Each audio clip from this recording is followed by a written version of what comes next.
Hello students, molecular basis of inheritance में DNA replication के बाद नेक्स्ट प्रोसेस है ट्रांसक्रिप्शन। ट्रांसक्रिप्शन की डेफिनेशन होती है the process of formation of RNA from DNA is called transcription. Transcription के दौरान डबल स्ट्रैंडेड डीएनए से सिंगल स्ट्रैंडेड आरएनए बनता है। ट्रांसक्रिप्शन में दो डीएनए स्ट्रैंड्स में से सिर्फ एक ही पार्टिसिपेट करती है, जबकि डीएनए रेप्लिकेशन में दोनों की कॉपी बन रही थी। ट्रांसक्रिप्शन भी न्यूक्लियोप्लाज्म के अंदर ही होता है, जहां पर डीएनए से आरएनए का फॉर्मेशन होता है। डीएनए कंप्लीट जो डीएनए है वो डीएनए रेप्लिकेशन से दो डॉटर डीएनए बनाता था, लेकिन ट्रांसक्रिप्शन डीएनए के सिर्फ एक ही पार्ट का, एक ही सेगमेंट का होगा, जिसको जीन बोलते हैं। ठीक है, तो ट्रांसक्रिप्शन जहां से शुरू होगा और जहां पर खत्म होगा उस पूरी यूनिट को बोलते हैं ट्रांसक्रिप्शन यूनिट। आप अच्छे से समझ लीजिए ट्रांसक्रिप्शन के प्रोसेस को। मैं इसके नोट्स भेज दूंगा, वो आपको लिखने हैं। पहले आप समझ लीजिए, यहां से नहीं लिखना, नोट्स लिखने हैं आपको। ओके, देखिए DNA to RNA is called transcription occurs in nucleoplasm. Only a part of DNA is transcribed, not whole DNA. तो पार्ट ऑफ डीएनए, मान लीजिए एक बहुत बड़ा डीएनए है जिसमें से ये वाला पार्ट है जिसका ट्रांसक्रिप्शन होगा, इसको हम जीन बोलते हैं। तो इस जीन को पूरा मैंने बड़ा करके यहाँ पर दिखाया है। इसमें बहुत सारी साइट है, बहुत अच्छे से समझे। ये डायग्राम कई बार बोर्ड के एग्जाम में आ चुका है। इस पूरी स्ट्रक्चर को बोलते हैं ट्रांसक्रिप्शन यूनिट। और ट्रांसक्रिप्शन यूनिट में क्या क्या आते हैं? Promoter, terminator. Promoter initiation site of transcription, जैसे डीएनए रेप्लिकेशन में ओराई था। Terminator and site. Double stranded DNA है, 5' to 3' वाली जो स्ट्रैंड होगी उसको बोलेंगे कोडिंग या नॉन टेम्पलेट, और 3' to 5' वाली जो स्ट्रैंड होगी उसको बोल देंगे टेम्पलेट या नॉन कोडिंग। ठीक है, इनमें से सिर्फ एक ही स्ट्रैंड का ट्रांसक्रिप्शन होगा, दोनों का नहीं होगा, और वो स्ट्रैंड होगी 3' to 5'। ओके, क्यों? क्योंकि नया डीएनए या नया आरएनए मैंने बताया था हमेशा किस डायरेक्शन में सिंथेसाइज हो सकता है? 5' to 3'। अगर नई स्ट्रैंड 5 to 3 बनेगी तो टेम्पलेट की तरह 3 to 5 भी काम कर सकती है, 5 to 3 तो कर ही नहीं सकती। ठीक है, इस पूरे पार्ट को स्ट्रक्चरल जीन बोलते हैं, यहां से यहां तक के को। और उसमें दो स्ट्रैंड्स आ गई, जिनमें से ये वाली स्ट्रैंड है जिसका ट्रांसक्रिप्शन होगा। Only one strand transcribes, that is 3' to 5'। Transcription इस स्ट्रैंड का होगा, नया आरएनए बनेगा वो 5 to 3 बनेगा। Promoter transcription initiation site. Structural gene promoter और टर्मिनेटर के बीच की site. Terminator transcription and site. DNA dependent RNA polymerase, जो इस डीएनए स्ट्रैंड्स के कॉम्प्लीमेंट्री नई आरएनए स्ट्रैंड बनवाएगा, उसको बोलते हैं डीएनए डिपेंडेंट आरएनए पॉलीमरेज। जिस तरह से DNA dependent DNA polymerase DNA से डीएनए बनवाता था, यहां पर DNA dependent RNA polymerase DNA से आरएनए बनवाएगा। अपस्ट्रीम और डाउनस्ट्रीम सीक्वेंसेस क्या होती हैं इस पूरे डीएनए के अंदर? जिसके इधर भी डीएनए इधर भी है, ये सिर्फ डीएनए का एक सेगमेंट है। तो प्रोमोटर साइट से पहले जो सीक्वेंसेस हो गई उनको बोलते हैं अपस्ट्रीम सीक्वेंसेस, और प्रोमोटर साइट से राइट साइड में आगे जो सीक्वेंसेस आएंगी उनको बोलते हैं डाउनस्ट्रीम सीक्वेंसेस। ठीक है, दो टाइप की हैं। जैसे मान लीजिए ये डबल स्ट्रैंडेड डीएनए को मैंने इस तरह लिख दिया TAGCCTGAT। मैंने बताया था कि सिर्फ डीएनए को हम इस तरह से लिख सकते हैं, सिर्फ नाइट्रोजनस बेस लिखकर। और उसका कॉम्प्लीमेंट्री मैंने बताया था, ए के बाद ए के सामने डबल बॉन्ड से टी जुड़ेगा, जी के सामने ट्रिपल बॉन्ड से सी जुड़ेगा। तो ATCGGA CTA 5'। ये एक डबल स्ट्रैंडेड डीएनए है। इसका ट्रांसक्रिप्शन अगर होगा तो आरएनए बनेगा सिंगल स्ट्रैंडेड। उसकी सीक्वेंस ये होगी, कैसे? देखो, कौन सी स्ट्रैंड का ट्रांसक्रिप्शन होगा? 3 to 5 वाली का। ठीक है, तो 3 to 5 वाली का होगा, और नया आरएनए किस डायरेक्शन में बनेगा? 5' से शुरू होगा और 3' का एंड होगा। तो कॉम्प्लीमेंट्री नाइट्रोजन स्पेस जोड़ते जाओ, उसी से डीएनए आरएनए बन जाएगा। ए के सामने टी आता है, लेकिन हमें पता है कि आरएनए में टी की जगह यू होता है, तो जहां जहां टी आना चाहिए था वहां यू लिख दिया।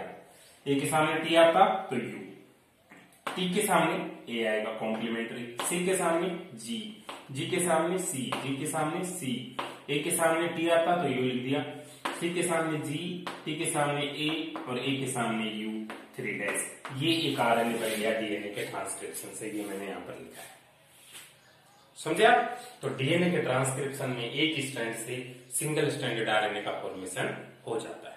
तो प्रोसेस को डिस्क्राइब करूंगा, पहले ये समझ लें कि ये ट्रांसक्रिप्शन यूनिट है। ओके, देखिए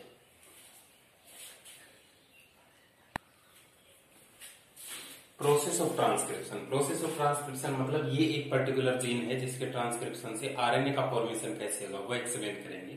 तो जिस तरह से डीएनए रेप्लिकेशन में 3 स्टेप्स पड़ी थी, यहाँ पर भी 3 स्टेप है, इनिशिएशन, इलोंगेशन, टर्मिनेशन। इनिशिएशन में क्या होगा, जो ट्रांसक्रिप्शन का प्रोसेस है वो स्टार्ट होगा। एंजाइम है डीएनए डिपेंडेंट आरएनए पॉलीमरेज, ये एंजाइम इस डीएनए पर लोड होगा, यानी कि उस जीन पर लोड होगा जिसका ट्रांसक्रिप्शन करना है, और फिर इस तरह से मूव करेगा वो साइट सर्च करने के लिए जो कि प्रोमोटर है, मतलब जो ट्रांसक्रिप्शन के प्रोसेस को स्टार्ट करती है। तो ये ऐसे मूव करेगा। इस आरएनए पॉलीमरेज के साथ सिग्मा फैक्टर नाम की एक प्रोटीन है वो बाइंड हो जाती है। RNA polymerase plus sigma factor is equal to RNA holoenzyme. ये पेज के टॉप पर लिखेंगे आप, RNA polymerase plus sigma factor is equal to RNA holoenzyme. ठीक है, ये पूरा कॉम्प्लेक्स बनेगा और फिर ये इस पर मूव करेगा। सिग्मा फैक्टर का फंक्शन क्या है, आरएनए पॉलीमरेज की प्रोमोटर साइट सर्च करने में हेल्प करता है। जैसे ही प्रोमोटर साइट वहां पर मिलेगी, सिग्मा फैक्टर उससे अलग हो जाएगा और आरएनए पॉलीमरेज वहां से उस डीएनए के डुप्लेक्स को ओपन करेगा हाइड्रोजन बॉन्ड्स को तोड़कर। इसका मतलब हेलिकेज का काम भी यहां पर आरएनए पॉलीमरेज कर रहा है। ठीक है, और फिर उस आरएनए के सिंथेसिस को स्टार्ट करेगा। ए होगा तो यू जोड़ेगा, जी होगा तो सी जोड़ेगा, इस तरह से।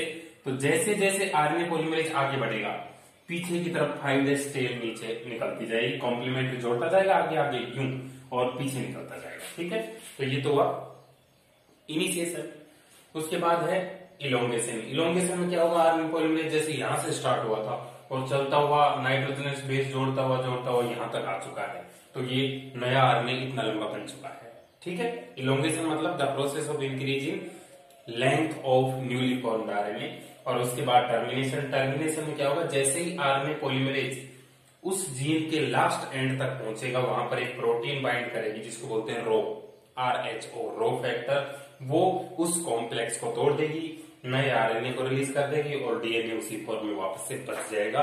तो 3 स्टेप्स में ये प्रोसेस कंप्लीट होता है। ठीक है, ये प्रोकैरियोटिक ऑर्गेनिजम्स में है ये जो प्रोसेस चल रहा है। यूकैरियोटिक ऑर्गेनिज्म में डिफरेंट बस इतना है कि यहाँ पर जितने भी टाइप के आरएनए हैं, राइबोसोमल आरएनए मतलब आरआरएनए, मैसेंजर आरएनए मतलब एमआरएनए, ट्रांसफर आरएनए मतलब टीआरएनए, तीनों आरएनए को सिंथेसाइज करने के लिए यहाँ एक ही एंजाइम है, जबकि यूकैरियोट में तीनों आरएनए को सिंथेसाइज करने के लिए अलग अलग एंजाइम है। आरएनए पॉलीमरेज फर्स्ट आरआरएनए को बनाता है, आरएनए पॉलीमरेज सेकंड एमआरएनए को बनाता है, आरएनए पॉलीमरेज थर्ड टीआरएनए को बनाता है। आपको पता है बॉडी में या सेल में किसी भी बायोकेमिकल रिएक्शन होने के लिए एंजाइम की जरूरत है, और एंजाइम सारे प्रोटीन ही होते हैं, और प्रोटीन आरएनए के ट्रांसलेशन से बनते हैं। ठीक है, डीएनए के ट्रांसक्रिप्शन से आरएनए और आरएनए के ट्रांसलेशन से प्रोटीन। तो बॉडी में और सेल में प्रोटीन की रिक्वायरमेंट बहुत ज्यादा होती है। तो नई प्रोटीन सिंथेसाइज करने के लिए जो आरएनए है वो है मैसेंजर आरएनए। सिर्फ एमआरएनए का ही आगे ट्रांसलेशन से प्रोटीन बनेगी, आरआरएनए और टीआरएनए का कभी ट्रांसलेशन नहीं होता। ठीक है, इसका मतलब मोस्ट एक्टिव आरएनए कौन सा होगा, आरएनए पॉलीमरेज सेकंड, क्योंकि प्रोटीन्स को बनाने के लिए एमआरएनए यही बनाता है। ठीक है, उसके बाद ये 3 डेफिनेशंस मैं बोल रहा हूं, ऐड कर देना यहीं पर ट्रांसक्रिप्शन के बाद। Cistron the part of DNA which codes for RNA, muton the part of DNA which undergoes mutation, recon the part of DNA which undergoes recombination और क्रॉसिंग ओवर। ठीक है, 3 डेफिनेशन ऐड कर देंगे। तो ये पूरा प्रोसेस है ट्रांसक्रिप्शन का। उसके बाद जीन के टाइप। ठीक है, तो आप डायग्राम से यहां समझ ले, नोट्स में सेंड करूंगा उसमें से बनाने के नोट्स।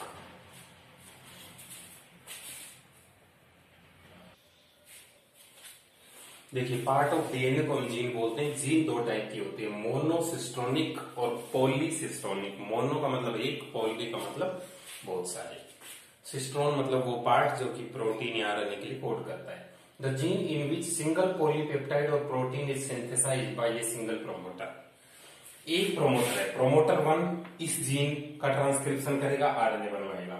अगली जीन है उसके लिए दूसरा प्रोमोटर होगा, आरएनए बनवाएगा। अगली जीन है उसके लिए तीसरा प्रोमोटर होगा, आरएनए बनवाएगा। इस तरह की जीन जिसमें हर जीन के लिए एक प्रोमोटर होता है उनको बोलते हैं मोनोसिस्टोनिक, जो कि यूकैरियोटिक ऑर्गेनिजम्स में होते हैं। The gene in which many polypeptides और proteins are synthesized by single promoter. Promoter एक है, यहां से आरएनए पॉलीमरेज स्टार्ट करेगा और इसका सबका ट्रांसक्रिप्शन करके बहुत सारे आरएनए बना देगा। एक ही प्रोमोटर, उसको बोलते हैं पॉलीसिस्टोनिक जीन या डीएनए, जैसे प्रोकैरियोटिक ऑर्गेनिज्म। ठीक है, तो एक प्रोमोटर से एक जीन ट्रांसक्राइब हो तो मोनोसिस्टोनिक, और एक से बहुत सारी हो तो पॉलीसिस्टोनिक। ओके,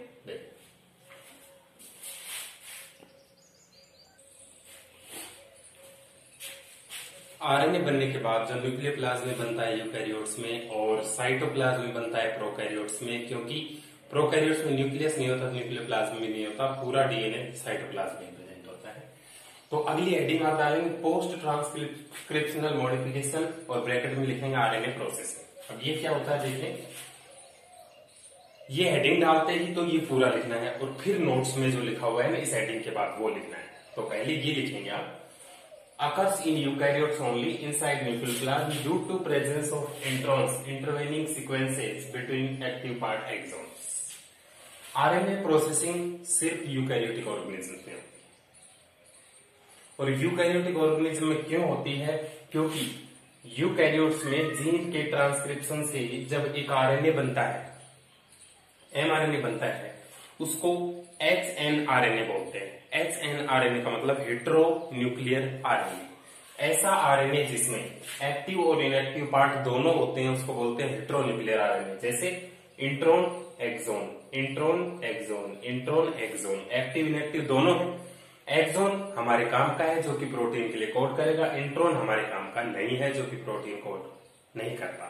तो आरएनए प्रोसेसिंग में क्या करते हैं, इन सारे इंट्रोन्स को हटाया जाता है बीच में से काट के, जिसको हम स्प्लाइसिंग बोलते हैं। अभी मैं स्टेप्स बताऊंगा। और ये जो एक्सोन है इनको आपस में जोड़कर आरएनए बनाते हैं, जिसको अब हम मैच्योर आरएनए बोलते हैं। ठीक है, अब मैच्योर आरएनए ट्रांसक्रिप्शन मॉडिफिकेशन यानी कि आरएनए प्रोसेसिंग के बाद बना, इस आरएनए को फिर न्यूक्लियोप्लाज्म से साइटोप्लाज्म में भेजा जाता है। वहां पर उस पर राइबोसोम आकर लोड हो जाते हैं, और ट्रांसलेशन से जो प्रोटीन बनानी थी वो प्रोटीन बन जाती है। ठीक है, इसका मतलब ट्रांसक्रिप्शन से और ट्रांसलेशन के बीच आरएनए में कुछ मॉडिफिकेशन लाने होते हैं, उसी को हम आरएनए प्रोसेसिंग बोलते हैं। प्रोकैरियोट्स में क्या होता है, ऐसा कुछ नहीं है। प्रोकैरियोट्स में डीएनए साइटोप्लाज्म में प्रेजेंट है, उसके ट्रांसक्रिप्शन से आरएनए बनेगा। आरएनए बन के बाहर आता है, उसी पर राइबोसोम तुरंत लोड हो जाते हैं। हमने प्रोकैरियोटिक सेल में एक स्ट्रक्चर पढ़ी थी, पॉलीराइबोसोम, ये वही है। एक आरएनए पे बहुत सारे राइबोसोम लोड हो गए, और सभी आरएनए सभी राइबोसोम्स ने इस आरएनए पर ट्रांसलेशन स्टार्ट कर दिया। प्रोटीन 1, प्रोटीन 2, प्रोटीन 3, प्रोटीन 4, इतनी सारी प्रोटीन्स भी बना दी। मतलब no need of RNA processing as no introns in newly formed mRNA. यहाँ पर जो आरएनए बना उसमें वो एचएनआरएनए नहीं बना, वो पहले ही मैच्योर आरएनए बना है, जिसमें सिर्फ एक्सोन है, इंट्रॉन्स तो है ही नहीं। इसका मतलब यहाँ पर आरएनए प्रोसेसिंग की जरूरत नहीं। Transcription and translation are simultaneous process. देखो ट्रांसक्रिप्शन से नया आरएनए बनता जा रहा है, और उसी आरएनए से ट्रांसलेशन से नई प्रोटीन भी बन रही है साइटोप्लाज्म में। ठीक है, तो साइमल्टेनियस प्रोसेस है जो कि साइटोप्लाज्म के अंदर होते हैं। तो पहले तो ये सारा लिखें, और फिर उसमें दिया हुआ है ना वो लिखेंगे, उसको समझा रहा हूं कि आरएनए प्रोसेसिंग की 3 स्टेप्स क्या क्या होते हैं। ठीक है, पहले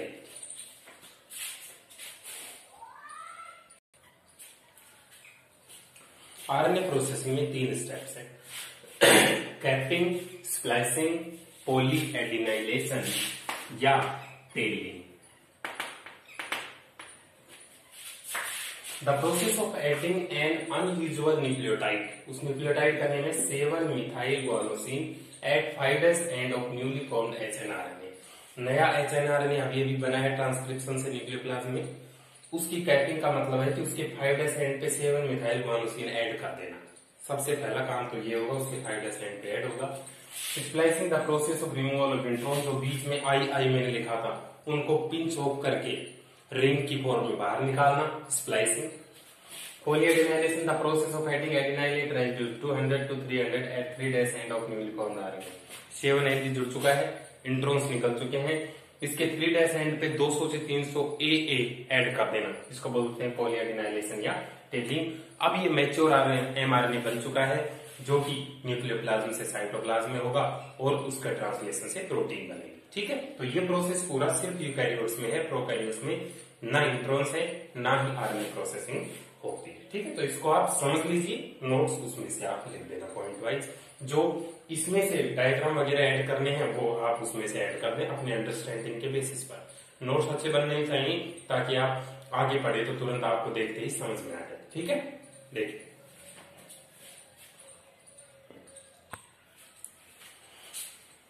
एक आरएनए का फॉर्मेशन होता है न्यूक्लियोप्लाज्म में, उसकी प्रोसेसिंग होती है न्यूक्लियोप्लाज्म में और फिर वो आ जाता है साइटोप्लाज्म के अंदर जहां पर उसके ट्रांसलेशन से नई प्रोटीन बनती है। तो साइंटिस्ट के लिए डीएनए से आरएनए बनाना या फिर इमेजिन करना या फिर उसके केमिकल नेचर को प्रूव करना बड़ा इजी था, क्योंकि डीएनए से आरएनए या फिर डीएनए से डीएनए बनाने में सिर्फ कॉम्प्लीमेंट्री बेस ऐड करने होते थे, उससे बन जाता था। दोनों ही पॉलीन्यूक्लियोटाइड है, न्यूक्लियोटाइड्स के पॉलीमर भी है। लेकिन अब ट्रांसलेशन मतलब आरएनए से प्रोटीन बनाने के लिए कौन सा कोडोन किस एमिनो एसिड को कोड करेगा, ये बड़ी प्रॉब्लम थी। और कितने कोडोन एक एमिनो एसिड को कोड करेंगे, इसको डिकोड करने के लिए जॉर्ज गैमो ने सबसे पहले बताया कि एक आरएनए जो बनता है उसमें 3 कंटिन्यूअस न्यूक्लियोटाइड मिलकर एक कोडोन बनाते हैं। क्या बनाते हैं? कोडोन बनाते हैं। और 3 मिलकर एक एमिनो एसिड बनाएंगे प्रोटीन के अंदर। हमें पता है 20 टाइप के एमिनो एसिड्स मिलकर हमारी बॉडी में हजारों टाइप की प्रोटीन्स बनाते हैं। तो जॉर्ज गैमो ने जेनेटिक कोड की ट्रिपलेट नेचर दी। ट्रिपलेट का मतलब कंटिन्यूअस 3 कोडोन, जैसे ये आरएनए है इसमें AUG, ये 3 मिलकर एक एमिनो एसिड बना देंगे। CUG, ये 3 मिलकर अगला एमिनो एसिड बना देंगे। ACC, ये अगला एमिनो एसिड। वो एमिनो एसिड आपस में पेप्टाइड बॉन्ड से जुड़ते जाएंगे और एक एमिनो एसिड की चेन बन जाएगी जिसको हम पॉलीपेप्टाइड या प्रोटीन बोलते हैं। तो 1 2 3 4 ये पूरा आरएनए है, इसके अंदर मैंने 12 न्यूक्लियोटाइड लिखे हैं और इससे बनने वाली प्रोटीन में 4 एमिनो एसिड आएंगे। समझा? जैसे 999 कोडोन हो, 999 ये हो AUGC न्यूक्लियोटाइड हो, तो उससे बनने वाली प्रोटीन के अंदर कितने एमिनो एसिड आएंगे? 333, क्योंकि 3 मिलकर एक को कोड कर रहा है। ठीक है, तो ये ट्रिपलेट नेचर सबसे पहले जॉर्ज गैमो ने बताई थी। उन्होंने कैसे दिमाग लगाया कि पहले तो ट्राई किया कि क्या एक से एक एमिनो एसिड कोड होता होगा, तो इस तरह से तो 4 ही टाइप के हैं, तो 4 ही एमिनो एसिड कोड हो पाएंगे, लेकिन एमिनो एसिड तो 20 टाइप के हैं। फिर 2 के पेयर से 2 की पावर 2 लगाई तो टोटल 16 ही कोडोन बन रहे थे। 16 कोडोन बनेंगे तो 20 एमिनो एसिड को कैसे कोड करेंगे? फिर 4 की पावर 1 बनाई 4, फिर 4 की पावर 2 लगाई तो 16 और 4 की पावर 3 लगाई तो टोटल